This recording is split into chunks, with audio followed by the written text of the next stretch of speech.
Hello viewers, Doctor Who fans, this is Dan850 bringing you episode 5 of Doctor Who, a retrospective.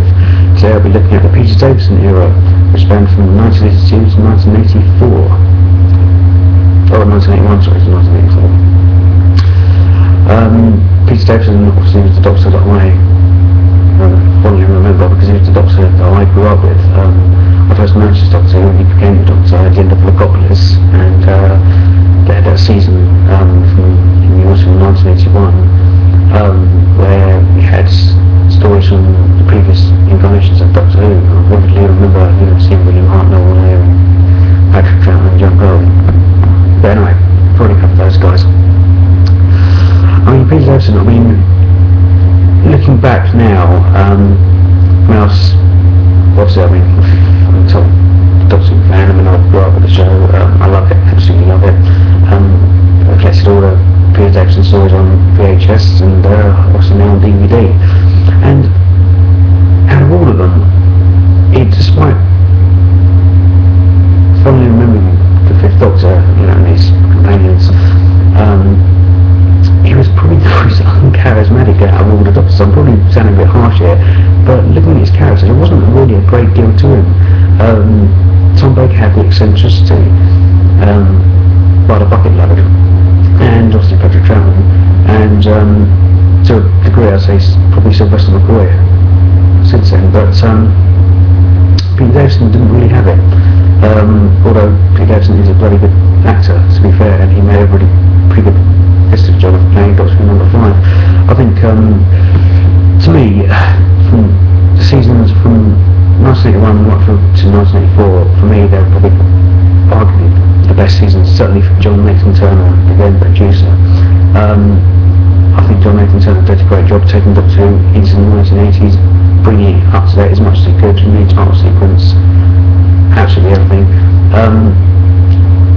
And I think he put a lot more action, I think, and took away the humour, the clownish and the humour, which failed Tom Baker in his second half of his tenure with the Graham Williams stories. But Pete Davison has a lot more action. I think looking back, I don't know if I actually agreed with having all those companions, because when Peter Davison took over, obviously he inherited 3 companions. He had Adric, Tegan, Nyssa. Now, Tegan, out of all 3 of them, was the most interesting, I think. She was the loud-mouthed Australian who got on the TARDIS by accident, who lost her auntie to the Master, and same with Nyssa, really. She lost her father, Tremas, to the Master, because obviously the Master took over Tremas's body and keep it shrunken. And that first season, Castrovalva, I saw it again recently actually. Castrovalva was a very basic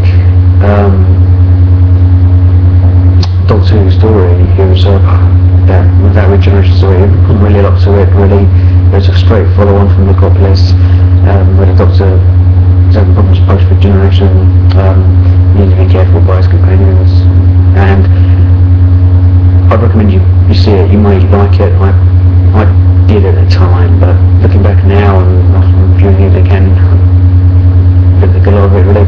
Mind you, that first season, Peter Davison's first season, was definitely a strong season. I think Peter Davison was instantly successful as a Doctor, to be honest with you, and I think that's borne out by the figures that have come out since then. They looked back in those these viewing figures back in time, and Peter Davison's Doctor that first season, it peaked at about 10 million viewers, and don't forget it was going up against Coronation Street at the time. The decision was to take it away from its traditional Saturday tea time slot and put it and show it, I think it was Monday and Wednesday, 2 times a week that would have it, and I think that actually improved the ratings for the show. I think it was quite a brave decision as well. But getting back to our season, you had it all, didn't you? You had The Visitation, one of my favourite Peter Davison stories, great story. Black Orchid was a good one. It wasn't really such a Doctor Who story. It wasn't really sci-fi, was it, Black Orchid?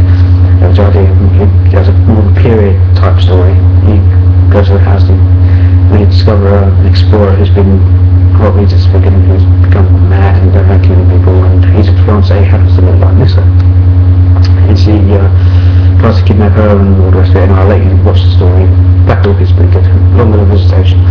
Then we have Earthshock. The first time we see the Cybermen in 6 years, is it? 5-6 years. And Cyberman story, Earthshock was brilliant, absolutely pucker. It was a great Cyberman story. If you haven't seen it, go and see it, and you can see it all on DVD with all the modern CGI put in. CGI is not that great, obviously, because they've got a limited budget, but you know, it's an enjoyable story, it really is. The Cybermen is thoroughly up to date. Pick up a good guns this time, taking on these military guys from Earth's future. And another thing about the Earthshock, why it's such a good story, is because they show how the Doctor that adventure actually caused the destruction of the dinosaurs, because what happens is, I won't say too much about it, but the freighter which they're on ends up going back in time. It's literally, back in time, and it keeps going back and going back and going back, and then eventually they end up 61 million years into the past, and the freighter crashes into Earth, releasing all the antimatter, causing, the Great Ice Age or greenhouse, whatever, and kills the dinosaurs. But that's Doctor Who created the extinction of the dinosaurs, and that's one reason you should watch it. It's a great story.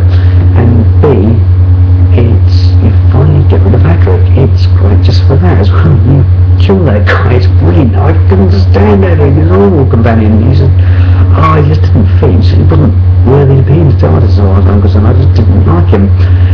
Maybe I was just harsh, stop it. But anyway, they killed him off, and then, of course, we had Time Flight. We saw the Master again. Not a classic, really. Not the best. So moving on. In the next season, of course, we have great things about the second piece of evidence, the second season. A lot of people criticised it. I personally liked it. You had the Black Guardian come back again. You last saw him and the White Guardian in the Key to Time season with Tom Baker. But this time, of course, the Black Guardian comes along, and he enlists the help of a schoolboy called Turlo, who becomes the companion from then on. Mordred Undead was the first story we saw Turlo. Not a bad story. Better than Terminus. I thought Terminus, I didn't like it, to be honest with you. I don't think, I'm sure a lot of people think it was very interesting. It was about a plague, about a space station on the It's like a space hospital, and the plague, and his friends up staying there to cure them. But then we move into Enlightenment. A great story, I think. Great story. I liked it. Enough action and suspense and thrills, and of course you finally get rid of the Black Guardian, although we find out in that story again he's not killed, he's just sent back to his own home. In that season as well, how can I miss it? Arkham of Infinity, Omega returns, and apparently he's seemingly killed by some antimatter, whatever it was, done. And in that season 1983, of course, we have the 5 Doctors. It was great. When I first saw the 5 Doctors, I loved it. I really did. I don't care about back when you're young. You don't care about plot holes and anything like that. You just want to see it because it's Doctor Who and it's fantastic. And of course, you get the bonus of having all the Doctors in one story for 90 minutes. Fantastic. I enjoyed it. Especially loved the Wrestlon robot, is that what it's called? Wrestlon robot, where he fires arrows out of his arms, and he's like, that's his weapons. And of course, it does a pretty good job of killing off the Cybermen in the Death Zone. Absolutely fantastic action sequence. I love it even today. So it's a good old Doctor Who jolly, really. I didn't think it was as strong as the 3 Doctors, or probably as interesting. But nevertheless, if you haven't seen the 5 Doctors, watch it. And I think just watching it, when you watch that and the 3 Doctors, you realise why Whovians want all the Doctors, last Doctors in one story, because they just create something new and magical. It's brilliant. Then moving on, we have 2 things. Well, first of all, we have Perry introduced. Tegan leaves in the Dalek story. We've seen the Daleks return with Davros. Again, great story in time, in places, very emotional when Tegan leaves, but not my, it's probably one of my least favourite Dalek stories, to be honest with you. I prefer Genesis to Daleks, and Remembrance of Daleks again, it's the rest of the boys era. The best story, I think, throughout the whole of that Pete Episode tenure was his last story, The Cage of Androzani. Absolutely brilliant. I mean, it had everything. You had the scripts, you had the acting, you had the story, you had, you know, the plot was held up pretty well. You know, action, everything. It was great. It was good. It was a good story. Cage of Androzani. If you haven't seen it, get it on DVD. Brilliant. What else do I like? Another reason I liked it, Case of Retrospective, I think, contains the best regeneration sequence ever. It really is brilliant. It stands up even today. As you put down, he just collapses his wig, Sarah Perry gets into the TARDIS, he has one, they've both been infected with this disease on the Androzani from this bat's egg, or whatever it was, and because it took the bat's milk to actually, as an which acts as an antitoxin, which he gets early, but of course he has none left to him, so he ended up killing him. Of course the doctor doesn't die, he just regenerates. But it was a very, very emotional, so very brilliant scene, carried off brilliantly by Nicola Bryant and Peter Davison, absolutely fantastic. I don't know why his last story ends up being the best. It's just the way it happened. Yeah, I mean, there were stories in Peter Davison's era which I didn't like. Warriors of the Deep wasn't a great story. Then you know, Time Flight, as I said, King's Demons, I wasn't bothered about another one. There's probably a couple of others, but on the whole, I liked his era, Pete Davison's era. His stories, most of them did stand out pretty well, and if they had the budget, they would have been absolutely fantastic, but of course, back then,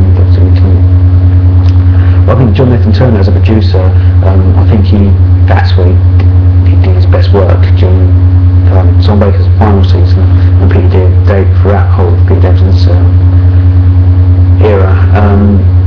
He should have left, really, when Peter Davison did.